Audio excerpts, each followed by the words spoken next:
At ayun na nga mga Marikoy, dumating na nga kami sa Barangay Entablado at nandyan na nga kami sa bahay nila Tito Randy at nandiyan kami sa labas. Yan o, diba? Ang presko-presko dyan kasi nga may malaking puno sa labas ng bahay nila. At nung time na yan is mukhang uulan nga at makulimlim.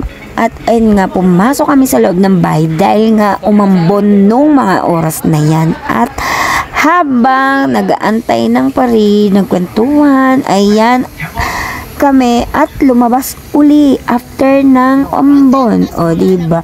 Ayan ang daddy at ang bikong ayaw pagpawisan. Ayan si Milet. Hi! O diba? So, ayun lang mga Marikoy. Diyan na muna kayo. Babush! Hi. Sabi ko nga siya, mag-vlog si Kuya yung mag-voice over. Sipong ka pa? Ha? Hi. Wala na? Nakakain ka na? Ha?